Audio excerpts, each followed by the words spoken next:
It was such a, and she's now deceased, so I don't feel as bad bringing this up, but my mom was very uptight around anything that had even to do with feminine hygiene. Okay. I mean, couldn't talk about anything.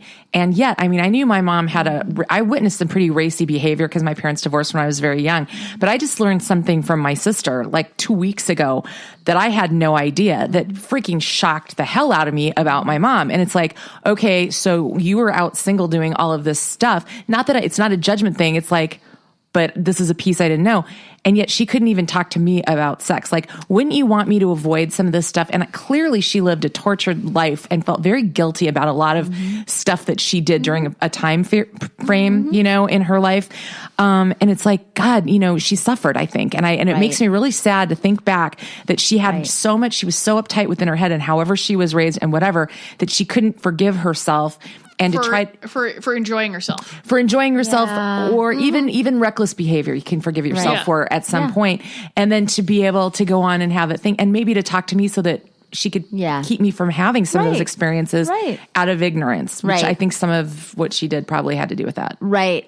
And one of the things that I think is important to think about is, what we're talking about here is what are the issues that people have in adulthood, whether it's just, ED, erectile difficulties, or if it's, some out of control sexual behaviors, or if it's, I'm having difficulty urination wise, I'm having a tract infection. Like, all of these things in adulthood really are, I think, often rooted in those early lessons around childhood. If children aren't taught the proper body parts, if they can't name things, if they can't talk about what hurts, if they can't have a conversation with a doctor, with their parents, with people they trust, if anytime they do have questions, those are pushed away or not talked about, then that's what they learn. And they don't learn about sexual health, which is really important. And they don't learn about sexual intelligence, which is really important.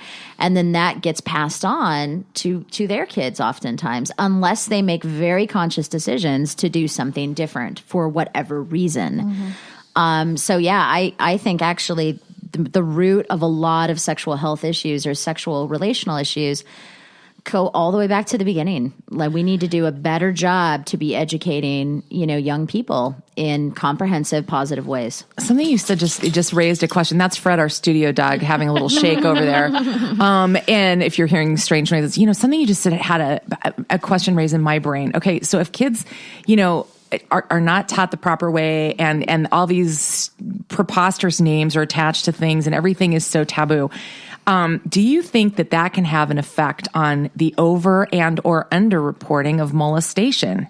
Absolutely. Yeah. Absolutely. So, and this gets tricky, right? Because on the one hand, we don't want to make it sound like it's all on the child and the parent to prevent, child sexual abuse. That sounds very like future victim blaming or survivor blaming. Of course, we need to be doing a better job, period, around consent, managing consent, of all kinds. There is a part that we can be doing to help safeguard our children a little bit more. Lots of times when it's adult sexual abuse of a child, when kids can say, "Don't touch my penis. If you touch my penis, I'm going to tell my parents." That's way more powerful. That's a deterrent. That's a huge deterrent. And those kids usually, there's always an exception. Oh, yeah. Of course, because an adult has power over a child. But those kids usually send a much stronger message I know what's going on here. Yeah, this is my space, and my I'll body. do something about it. Yeah. And I do think the bigger issue is really consent. So the other thing I get from students often, and then the Sex Speak sessions where it's just general public people coming and talking, for free for as long as they need. But one of the things that comes up repeatedly is this concept of consent. And what does that mean? And when I talk about that, I talk about it, well, what do we mean by consent in all parts of our life? So because we've made consent in our country and in other places on the globe be contained to sexual consent often, we think that that's a separate thing, and that's the only time that people really deal with consent or talk about it. And I say to my students all the time, I'm like, listen, things can be an enthusiastic yes often in your life, not just sexually. So if your friend says to you, hey, I want to go see, the new Star Wars movie. Would you like to go? You don't actually have to just say yes if you don't want to go. Like, this is where this starts. You can say to them, gosh, you know what? I really don't have interest in that. I like you. I don't want to go to that. That's not an enthusiastic yes. And I hope that's okay with you. Maybe we can do something else instead, or, Right. And so once you help people get in the habit of like, is this really an enthusiastic yes in other areas of my life? And you help people learn how to hear no. That helps when it comes to like other areas like sexuality. Such a good point. That is so interesting. Right. Because we treat it as if it's something different. And this is where we go back to kids. This starts in childhood. This starts with the little kid who the grandma or grandpa, God love my parents, they are awesome. But the grandma, grandpa, aunt or uncle, whoever, who comes over to your kid and says, give me a hug. Oh, God, I hated that. This starts there. And the kid doesn't feel like they can say no. And so we start at such young ages not helping people better understand consent in all ways. And then, of course, just basic consent around like, no, I don't want you to touch me right now. I don't want a hug right now, So we need to be doing a better job. Even if people don't want fully comprehensive, like sex positive education for little kids, which I'm in favor of, we still could be teaching about consent in a very different way that would be helpful, I think, well into adulthood. Yeah, because I know almost no one that doesn't have someone in their family that they just hated getting a hug or a kiss or a cheek pinch or something. There was someone in their family that creeped them out. But everyone's family, so you have to do it.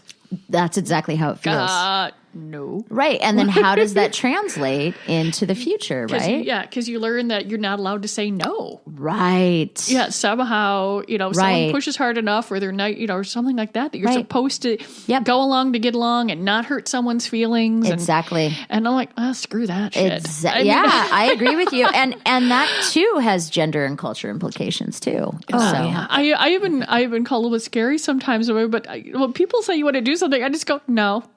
Good for you.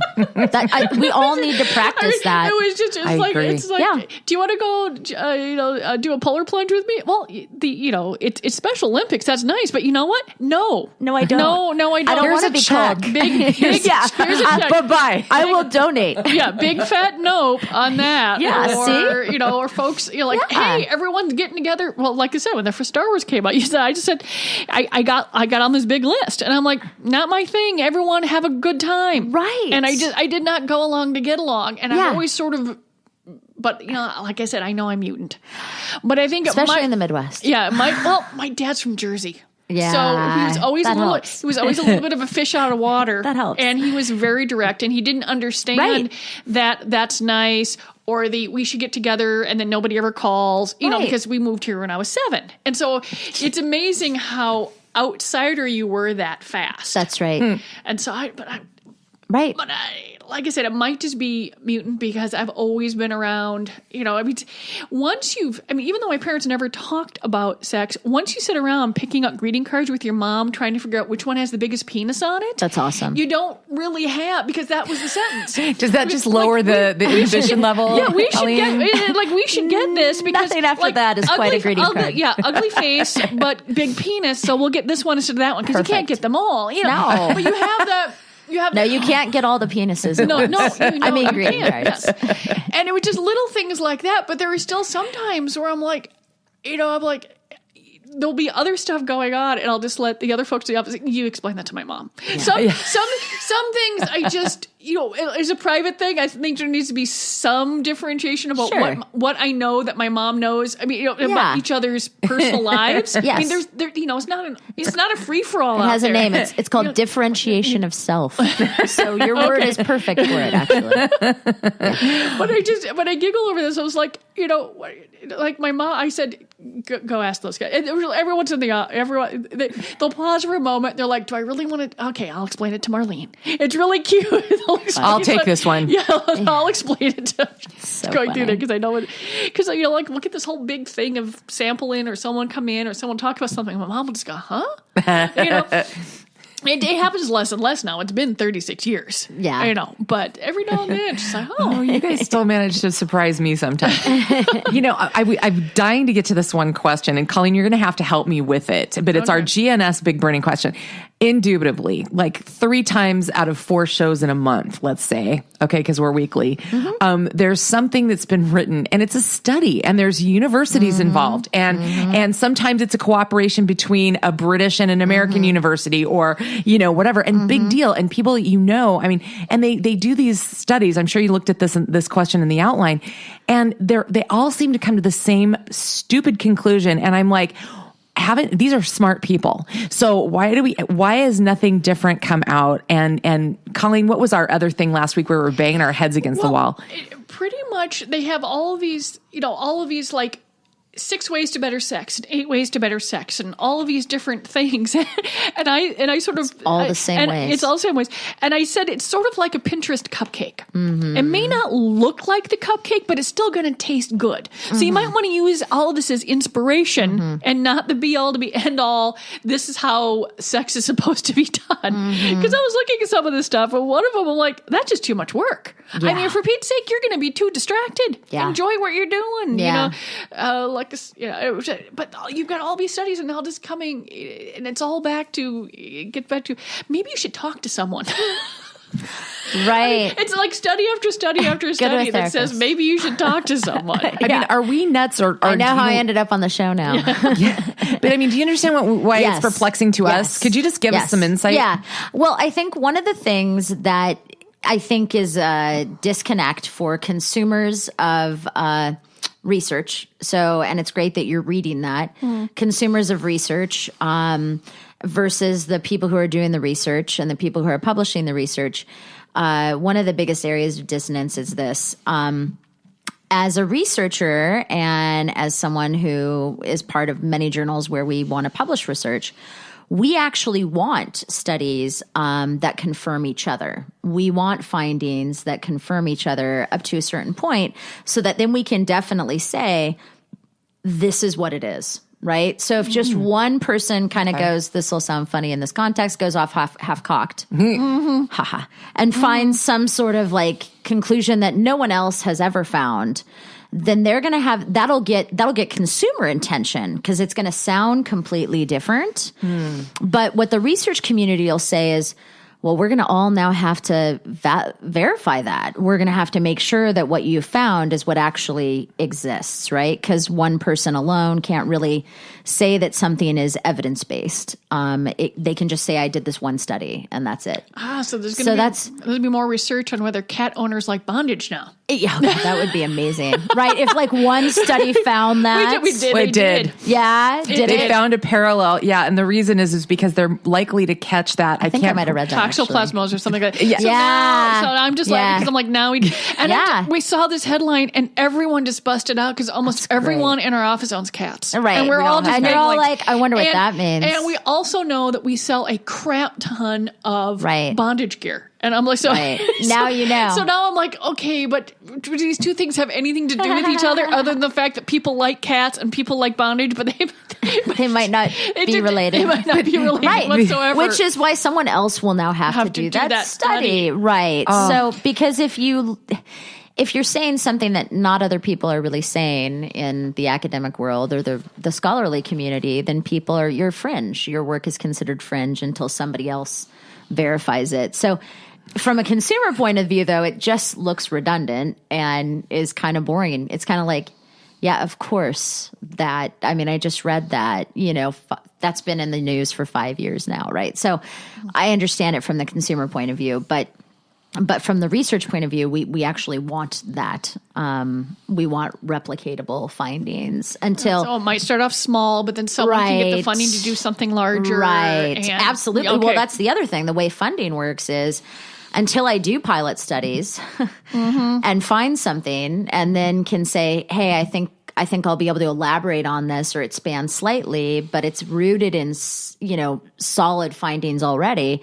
They're not going to just give you money usually that doesn't have, a connection to something that already exists. Because it's like a gamble, right? It's like betting on something that you have no idea is a sure thing versus betting on something that you know is a pretty sure thing. Yeah, and I mean, especially we notice that the majority of the stuff comes out of either Canada or the UK, because I'm assuming that research in the US, anything